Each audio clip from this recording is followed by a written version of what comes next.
esteemed Elizabeth Minchin has agreed to chair for us. So could you all give her a hand in welcoming her?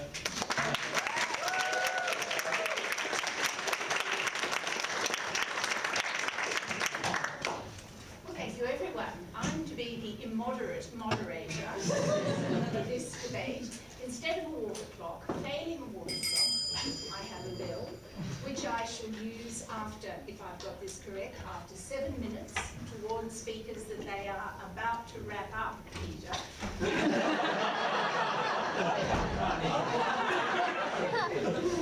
So after 8 minutes, they will be silenced. I hope not violently, but this is the case. Now, our speakers tonight, the debate tonight is who was worse? Who was worse, Demosthenes or Cicero? On the pro-Demosthenes team, we have Dr. Paul Burton, Dr. Peter Londey, and Rikia Patel. Yeah. These are our pro-Demosthenes speakers. I just should give you a little bit of background about them, so you know exactly how this debate is going to unfold. Peter, when he isn't a Greek historian, as many of you know, works on peacekeeping. Paul, when he isn't teaching Roman ancient history, works on diplomacy in the Roman Republic. This is just a front. They are masquerading as doves. Don't take any notice of this information that they've been putting out for years about their mild-mannered attitude. Discussions with Dr. Londey. Recent discussions with Dr. Londey, or 20 years of discussions with Dr. Londey, have persuaded me that this is a team that wants victory at any price. Pro-Cicero, we have Dr. Erica Bexley, Josh Baum, and Ioannis Ziogas. They have taken a different approach. Erica, aware that this debate was going to occur in 2013, undertook a PhD at Cornell in ancient rhetoric.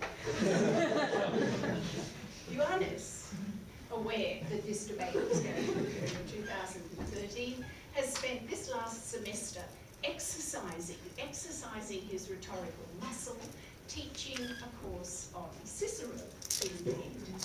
He has also conducted an advanced course on invective with the graduate students. And one of his graduate students, Josh Baum, is going to be the speaker, one of the speakers this evening. So you can see we've got an interesting tussle.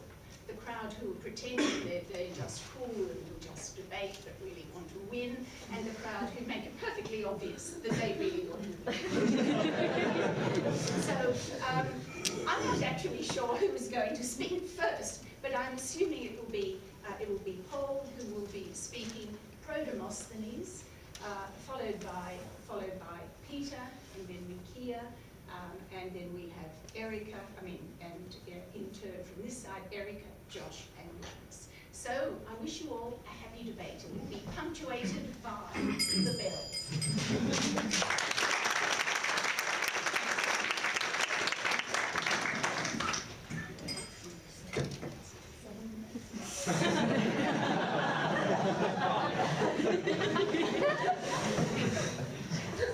Third debate of this type that I've been involved in, and as I've done before, I'm going to paraphrase Shakespeare. I come here not to praise Cicero, but to bury him. I've been given the relatively easy task of demonstrating that Cicero was more annoying or worse than Demosthenes. But I hope to go further and argue that Cicero was not merely annoying, but downright dangerous. A usurper and an enemy of freedom.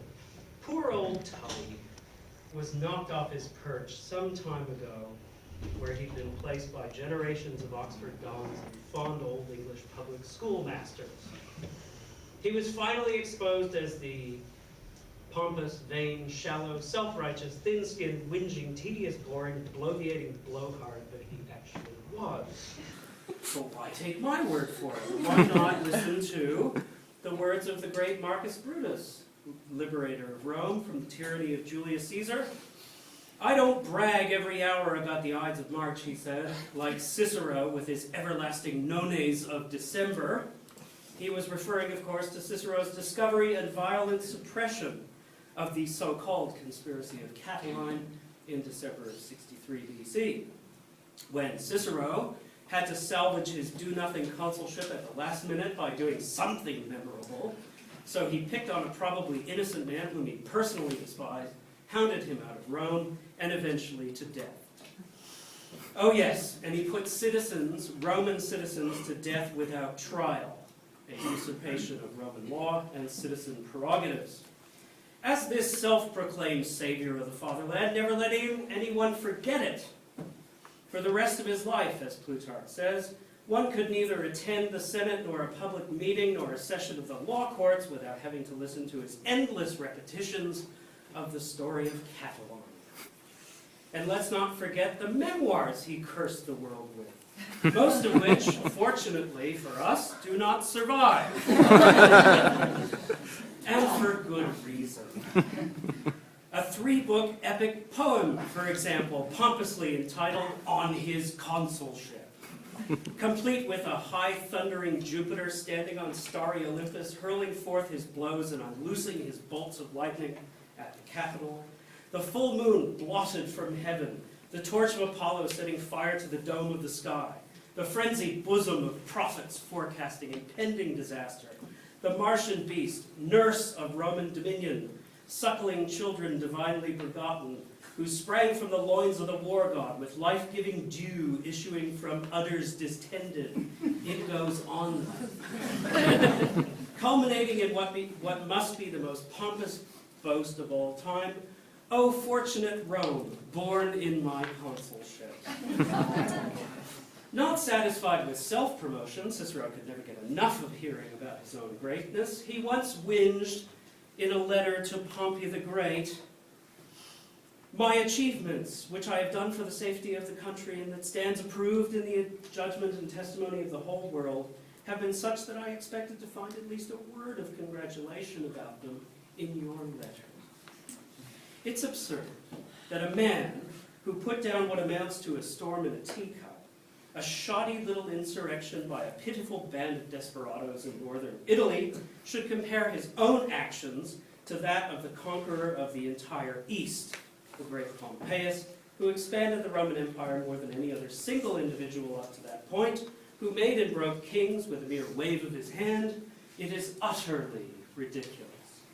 And let's not forget that, not satisfying with writing not one but 2 epic poems on his consulship and life and times, Cicero tried to talk another Roman writer, the historian Lucius Luceius, into writing yet another account of Cicero's glorious consulship. In a letter, Cicero asked Luceius to do what he admitted he couldn't even ask of him to his face, to, quote, ignore the laws of history and praise Cicero's suppression of the Catilinarian conspiracy in the standalone monograph, mind you, rather than within a larger history of Rome, where it would, quite appropriately, appear as a blip rather than an event of earth-shattering significance, as Cicero thought it was. Cicero urged Luceius to praise his achievements, quote, in warmer terms than you perhaps feel, and beyond what the truth can justify. Fortunately for us, once again, Luceius did not take him up on it, and we have been spared yet another self-serving account of Cicero's consulship.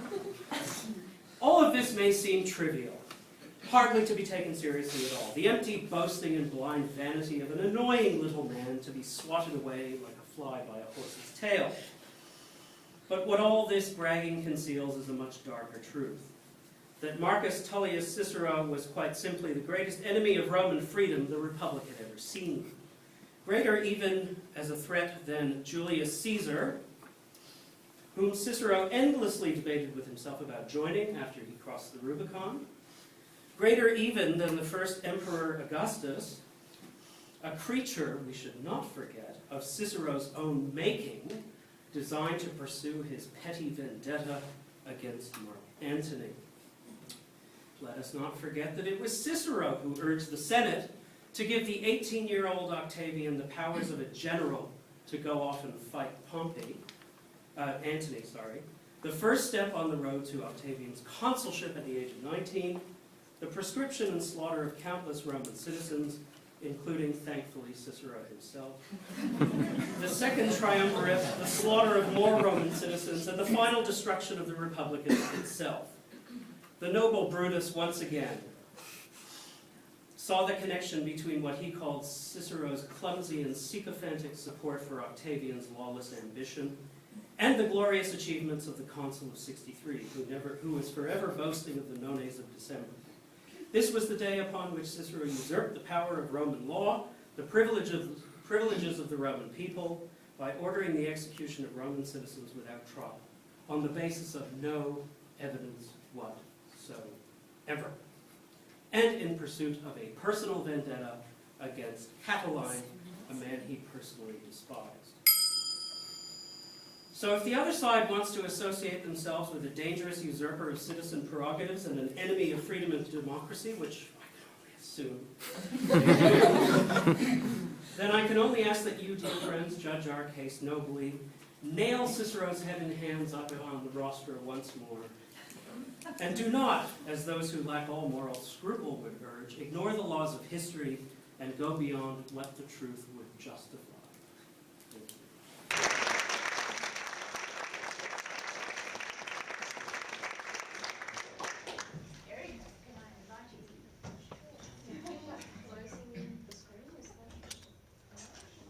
I'll leave it up.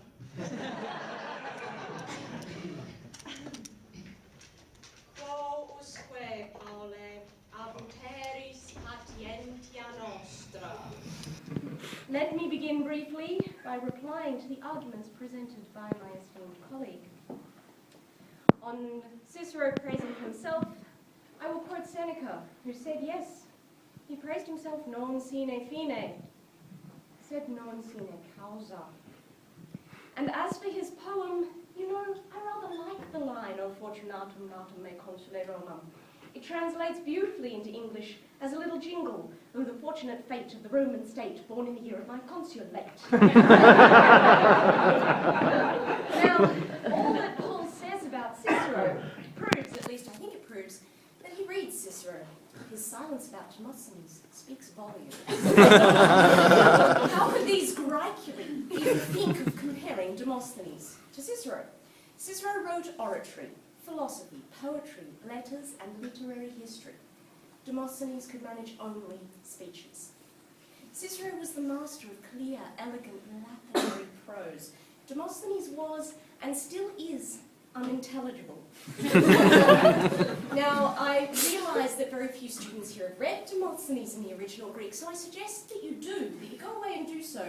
And when you have torn your Liddell and Scott with your teeth, when you have hacked your commentary with a bread knife, come back to me, and you will agree that the Procalio is really very pleasant. If I may make the comparison, and apologies to any Scotsman in the audience, Demosthenes is to the Greek language what bagpipes are to music. Basically, Demosthenes writes bad student essays. His sentences never end, and his arguments, twist in on themselves. And I would have thought by now that my esteemed colleagues had experienced enough bad student essays, but no, they persist in referring to Demosthenes. In fact, I'm sure they like him so much, they're just desperate to teach a speech like Peritou Stephanou next semester in advanced Greek. You can't see their faces. Excitement's not the word I'm using. So as if Demosthenes' prose style weren't bad enough, his habits were also very peculiar. I'm going to pass over his improper relationships with young boys. I'm not mentioning his blatant adultery, his habit of exploiting wealthy lovers, or even his complicity in murder. Yes, murder. These crimes I leave to more serious judges. But even if we omit his blatantly criminal activity, we have to admit Demosthenes is still pretty strange. I mean, who apart from Colin Firth tries to cure a speech impediment by filling his mouth with stone. What man in his right mind decides to practice his oratory in a dungeon with only half of his head shaved? What Demosthenes really needed to do was spend more time on his subordinate clauses and less time on his coiffure. I think I speak for every student of Greek when I say not only Demosthenes had cut his sentences as often as he cut his hair. But I don't intend to dwell on Demosthenes' neo-Nazi hairstyle. After all, this is an intellectual debate. Team Cicero refuses to indulge in cheap character assassination. We shall approach this topic with the philological rigour it deserves. And as a philologist, I can tell you Cicero is quotable. Demosthenes isn't. So for all that talking, he doesn't really say anything worth repeating. The only quotation he is famous for is something that every second-rate politician in Greece has been saying for the last 3 years. We need more money, citizens. If, on the other hand, I were to tell you all of Cicero's grand quotations, I would need 100 tongues and 100 mouths and a voice of iron. So I must urge you, friends, not to let the opposing team cloud your judgment with their vague generalizations and groundless assumptions. They claim they are dealing with facts. Well, it's a fact that Demosthenes is 100% more annoying than Cicero. And before you go saying that this is just my aggressively subjective opinion, consider the following story. In 348 BC, a mild-mannered fellow named Medius slapped Demosthenes in public. Why? What, may you ask, compelled this shy and retiring individual to indulge in such anger? Were there political reasons for the assault? No, not at all. Medius slapped Demosthenes because Demosthenes irritated him so much. And Demosthenes responded in the way you'd expect an annoying person to respond. He wrote a really long, boring speech about it. So finally, I would like to ask you whether we can really trust the opposing team. Just 6 months ago, if I recall, just 6 months ago, Peter, who was about to argue in support of Demosthenes, was arguing in support of Alexander the Great. What kind of schizophrenia is this? It's like supporting Bush one day and Osama bin Laden the next. My friends, I must urge you, do not give these men your trust, these people your trust, or your gold coin donation. I rest my case.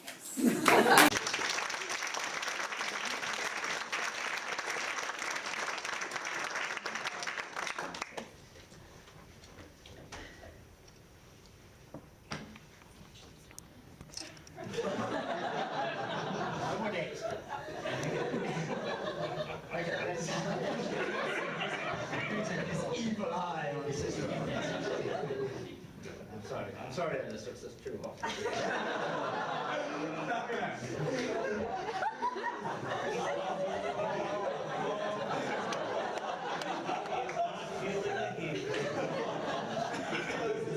I'm getting gold. I'm starting now. Just a small clarification for the ancient history one students who are with us. We're not talking about the Demosthenes who's in Cicero, in Thucydides, who was an orator in the 4th century and a noble orator. And I'd have to say, just in answer to Erica, I read one of the Verins for HSC, and boy, oh boy, that Cicero can rabbit on and on and on, and it's all one sentence for half a page. So I'm sorry, Cicero, I think, is the world champion at long, long sentences, which usually start, oh, pass over the fact that your mother was a whore.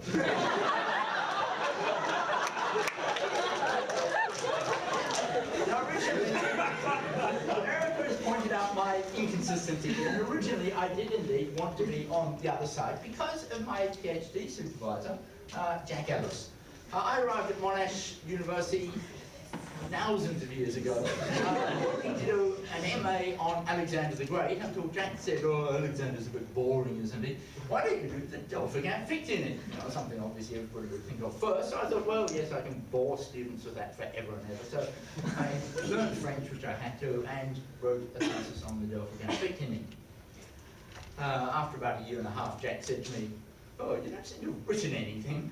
We'd better convert you to a PhD. And another year later, he said, I guess we'll see some chapters soon. And eventually, which was the first time I'd actually thought, oh yes, you actually have to write a PhD. Anyway, we're not going to get into this. But the reason I mentioned Jack is because Jack was a really tolerant man. He's actually something of a libertine. He's still alive. But there were limits to his tolerance, and the limit was Demosthenes. He hated Demosthenes with a passion. Mainly, I think, because Jack had just written a biography of Philip II of Macedon, and Demosthenes hated Philip, and therefore Jack hated Demosthenes, which is all a bit childish, really. So, because I wanted to fit in, and I'm a congenial, easygoing type, I've hated Demosthenes for years and years myself.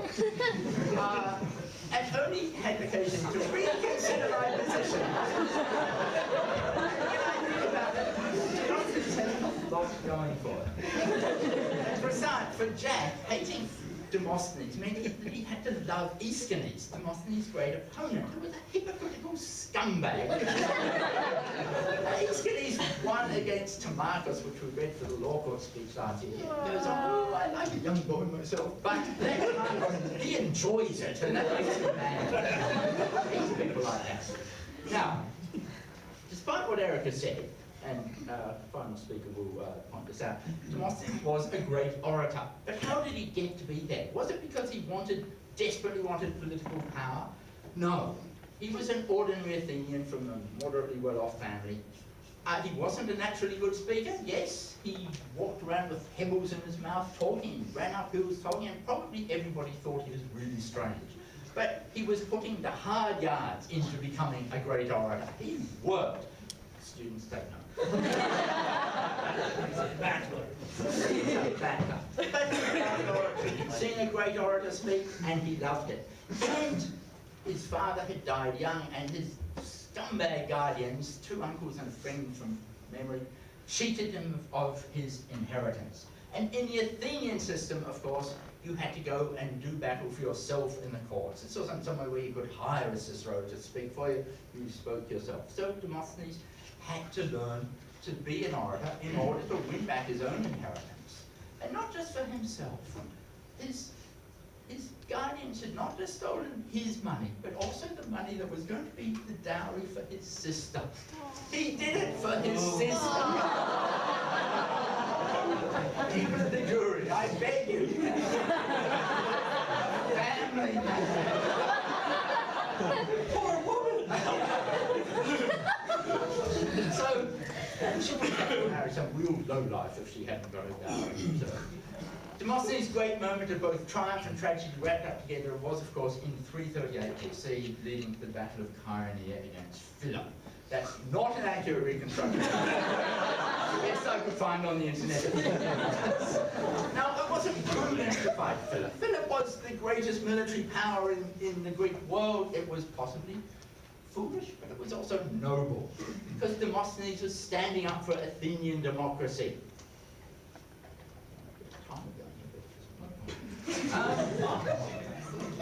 Now, a little background. The Fourth Sacred War occurred because of a minor squabble in central Greece, not started by Philip himself, but actually started by Demosthenes' ridiculous, underhanded, bumbling, incompetent opponent, Aeschines. If you want clarification, read my article in Paragraph.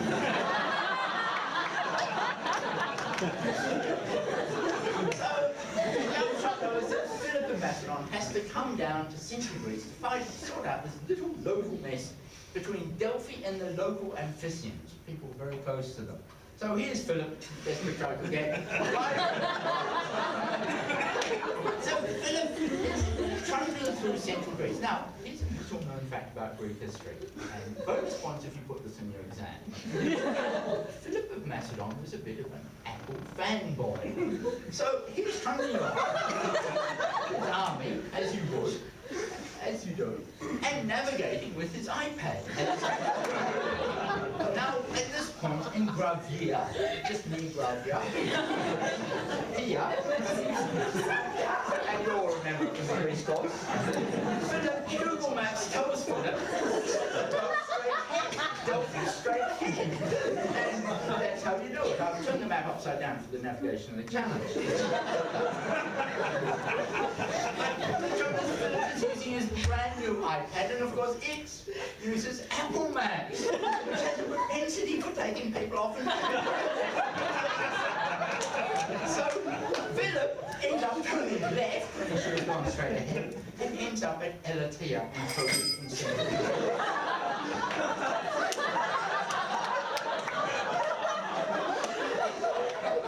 And there's Philip at Elatea, looking across the valley at Mount Parnassus, which is now directly between him and Delphi, where he's going to be going, saying, as you can see on the screen, the only trouble is, of course, the Athenians misunderstand us and think he's attacking them. So they get really upset and they try to decide what to do. Now, this is the moment where I want an explanation of them, because the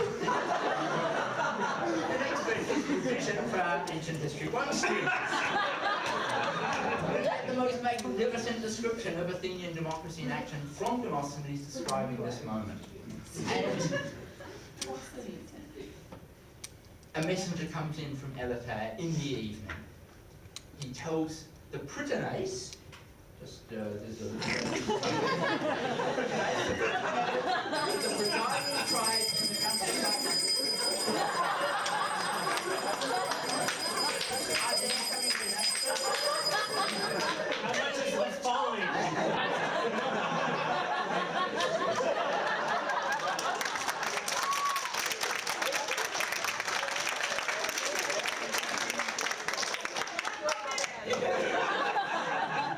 The Prytanes called together the Council of 500.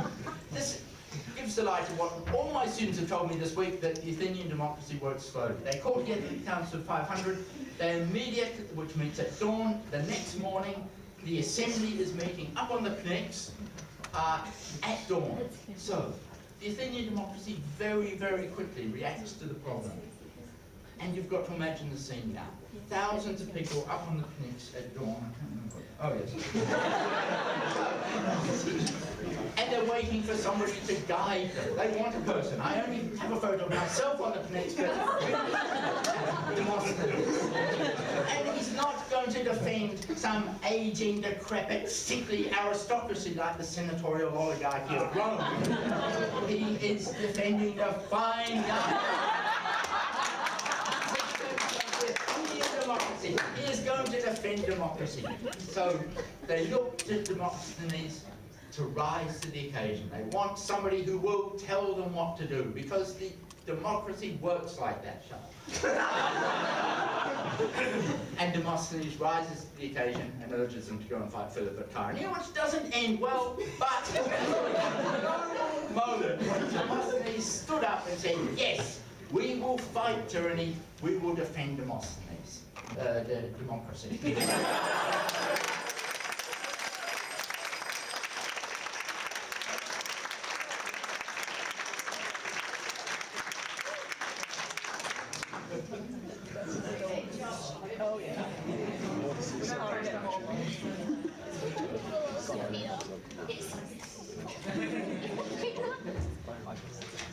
Friends, Romans, countrymen, lend me your ears.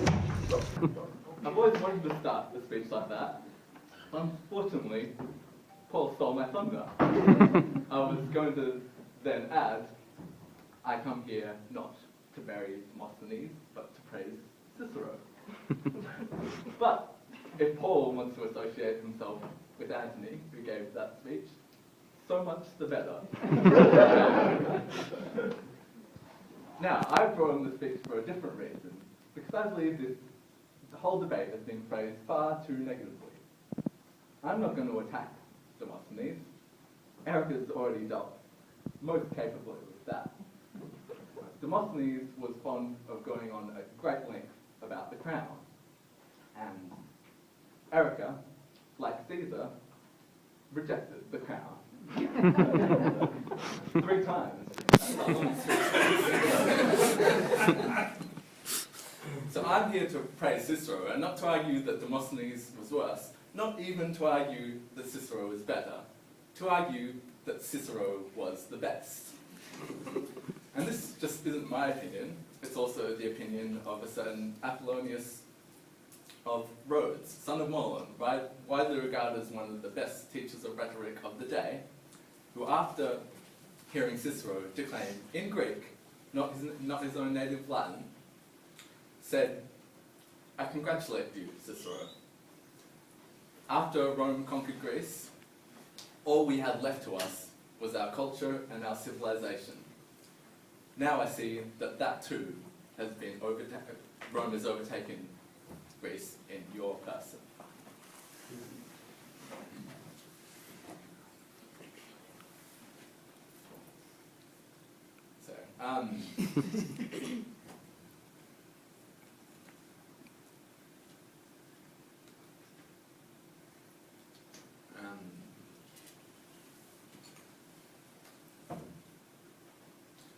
So, yes, now I apologize. Neither am I going to attack Demosthenes, but suppose there is some hypothetical person, a Greek, an orator, who takes money for his services.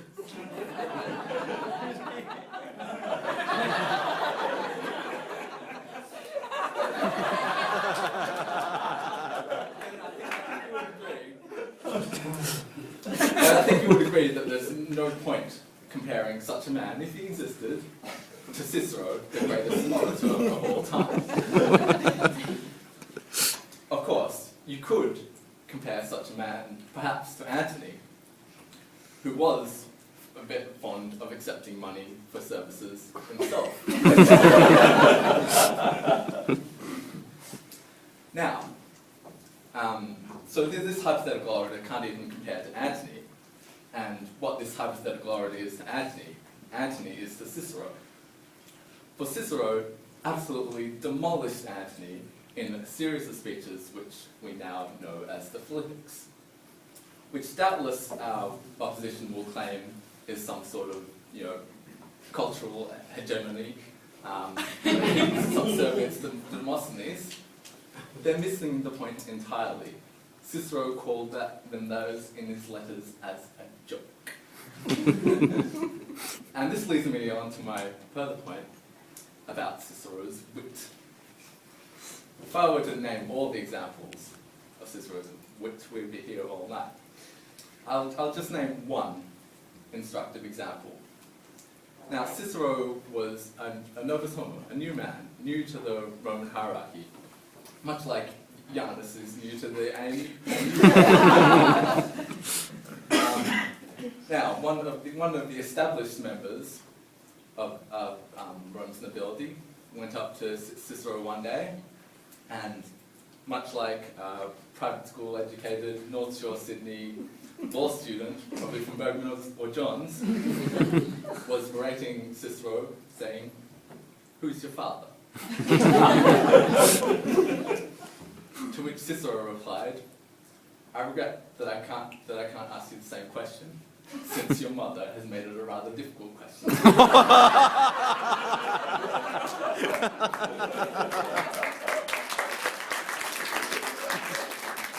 Right, ladies and gentlemen, Cicero invented the your mom joke.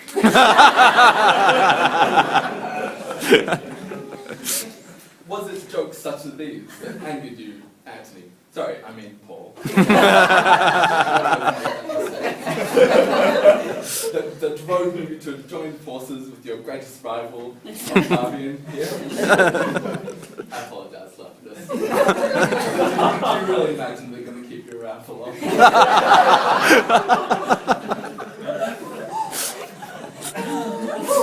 Now, Peter is an honourable man. He feels honor-bound to defend his discipline of ancient Greek history. But I think you could tell from his speech that it had very little to do with Demosthenes at all, if indeed you could follow it. That his heart wasn't really in it. Paul is also an honourable man, and I can't accuse him of inconsistency like Erica could accuse Peter of inconsistency. There's nothing inconsistent about supporting Caesar and attacking Cicero.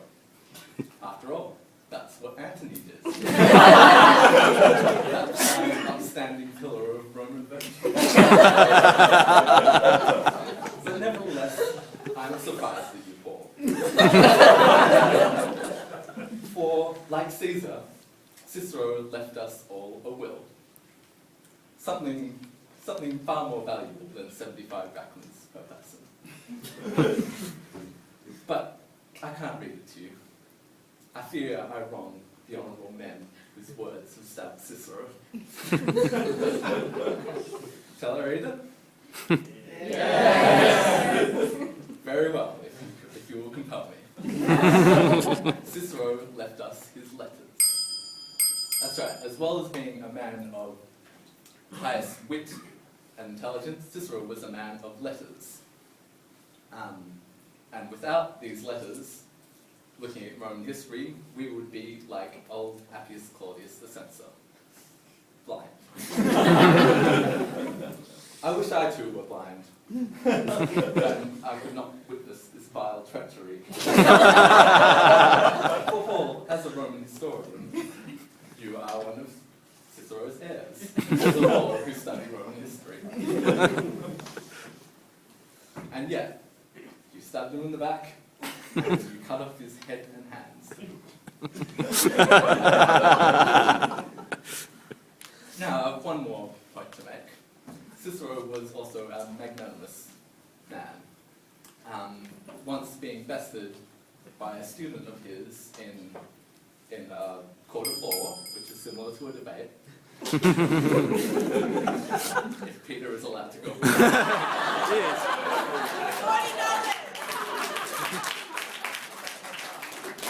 Ioannis, where's your wallet? They're still asking for money. Was once bested. Cicero did not take this as grudge, and in fact later did this student a great favour by defending him in court. So Paul, when you're marking my presentation and my essay next week, I think you follow Cicero's fine example.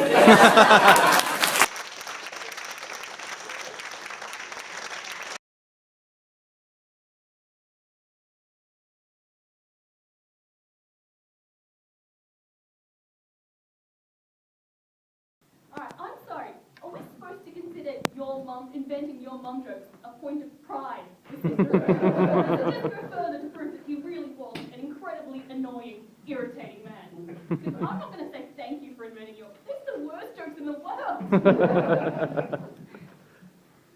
Alright. He was a huge Demosthenes fanboy.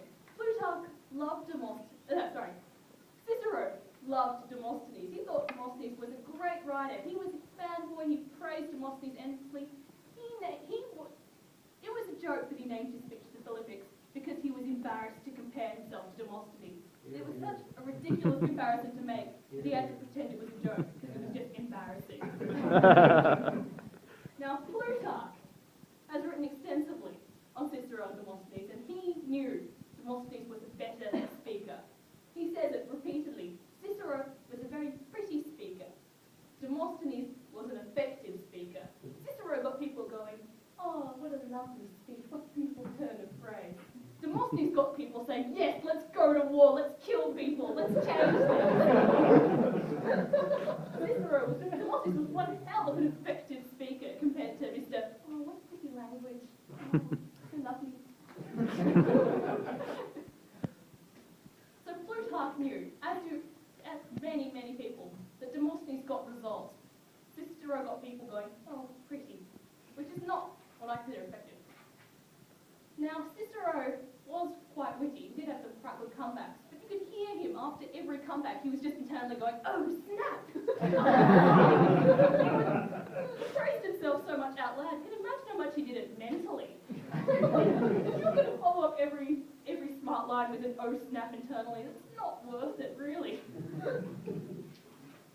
Now, Cicero was a man of letters, that's true. We have a lot of letters and they're very useful. But they are also really annoying.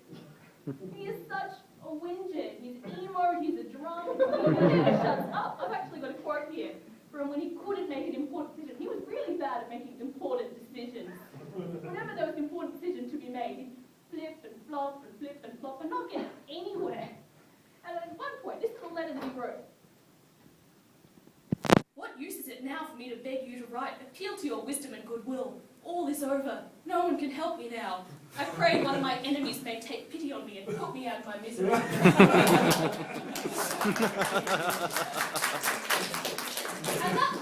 the misery he's talking about there is his inability to make a decision. That's it. That is his misery. He was the most... Oh, he was so annoying! He was a drama queen. He would never shut up after he solved this conspiracy. He praised himself endlessly. He'd expect everyone else to praise him. Nobody could stand him because he just would not shut up about this conspiracy that he'd somehow solved. Nobody cared. It wasn't even that big a deal. All right. Look, Cicero thought Demosthenes was an amazing speaker because Demosthenes was. He was way more effective than Cicero ever was.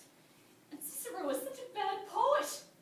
Oh, how can you defend him with that poetry? It's so bad. I'm going to put it like this.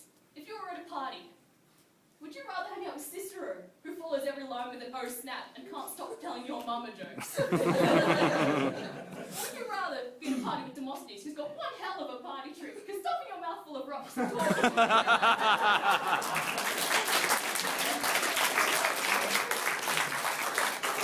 That's one hell of a party trick. And when he tells somebody to go on a beer run, they go on a beer run. And that is why Cicero is the most annoying guy ever. Dear friends, I'm very pleased to see that the previous speakers, both in the Cicero and the Demosthenes team, kept you entertained. And I shall not hesitate to admit that the selling point of this event is the Demosthenes team.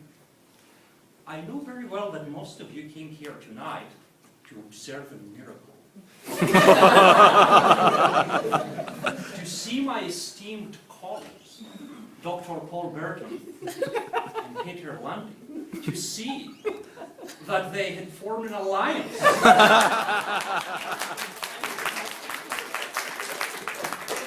And joined their forces for a common cause. I shall pass over the reasons why men so eloquent and articulate chose to defend a nation rhetorician who could barely speak. No reason to speculate on this, especially since it is not the most surprising paradox of this team. My dear friends, this is only my second year at A&U, and forgive me if the intricacies of this splendid institution sometimes escape me. But I hope I have not failed to observe that the only thing Peter and Paul have agreed on is that they both like eating massaman curry. But now they decided that they both like Demosthenes. Okay, now I would like to believe that this is a good sign. And I'm eager to salute the beginning of a long and harmonious collaboration between our established and distinguished historians. But I fear that most people may have a less charitable take on this. Especially since many of you remember the acrimonious arguments and vitriolic attacks that Peter and Paul exchanged last year in this very auditorium in a debate very similar to this one.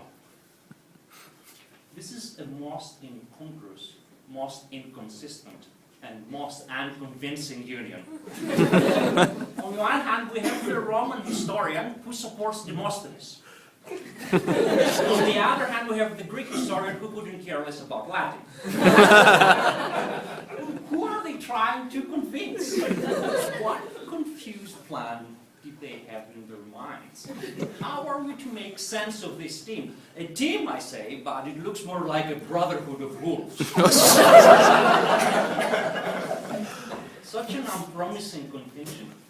If Demosthenes were alive, to see who is defending him, he would be forced to drink hemlock a second time.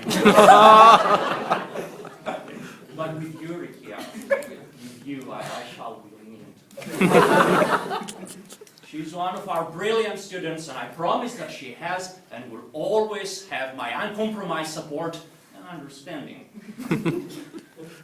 But it's not a secret, and we all saw how embarrassed she was in her speech, and we do sympathize with her predicament. But I do not say this as criticism. Far from that, quite the contrary. She is to be praised for her diffidence. At least she did not display the most absurd combination of confidence and incompetence. But some speakers sometimes, on some other occasions, show up. And if I cannot congratulate her for refusing to join the Demosthenes side, at least I can applaud her for doing so reluctantly and under duress, as it was obvious from her delivery. But I expected my esteemed colleagues to have found a student willing to defend their cause. But the truth is that they couldn't. Since no student wanted to join them, but one after another turned them down, I feel sorry for them. Demoralized with her failure, they cornered Rikia and almost compelled her into agreeing with a pathetic mixture of vague promises and desperate begging. I'll leave it to you to judge whether this is the right pedagogical method for motivating students. And I challenge my opponents to dispute what I'm saying. For it was just a couple of days ago when Peter himself, looking flushed and frustrated, confessed to me that they could not find any student to join their team. At this point, our team had the opposite problem. We had too many offers. And I can see some of the students who were eager to join our team among you, and I'm only sorry that we had to choose only one. But now I know that we made the right choice.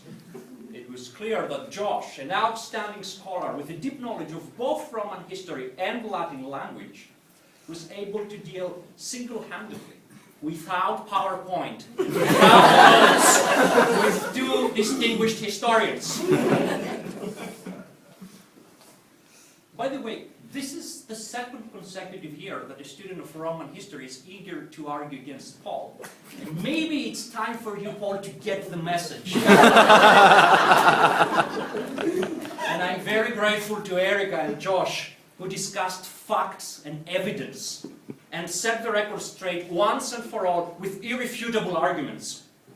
They spared me the effort of countering dodgy claims based on online encyclopedias and English translations of ancient sources. And misspelled third declension Greek nouns.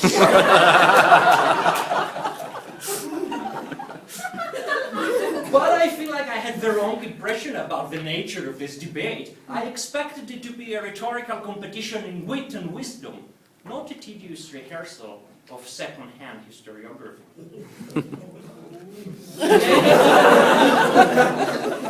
In any case, Cicero, comparing Cicero with Demosthenes is like comparing apple and oranges, and Erica has already covered this.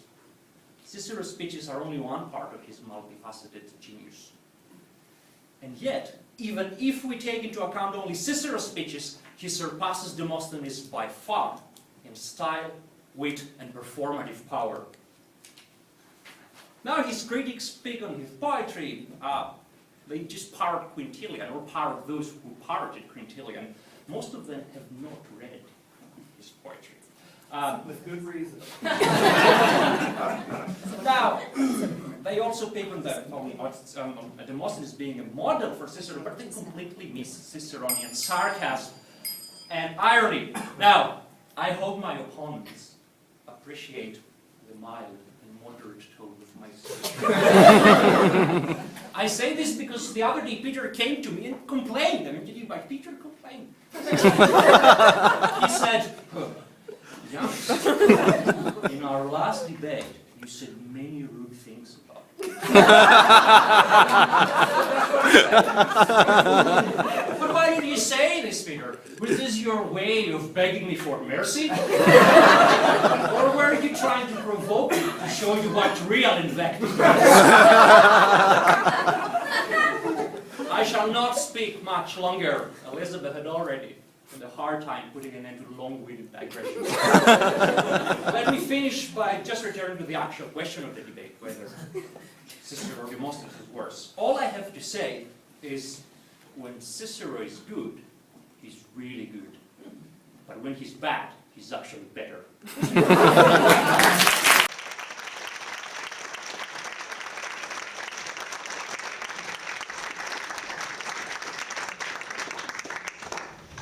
ladies and gentlemen, with that, we see the close of our debate. Now, before you go, let's give a hand to both teams. They did a fantastic job.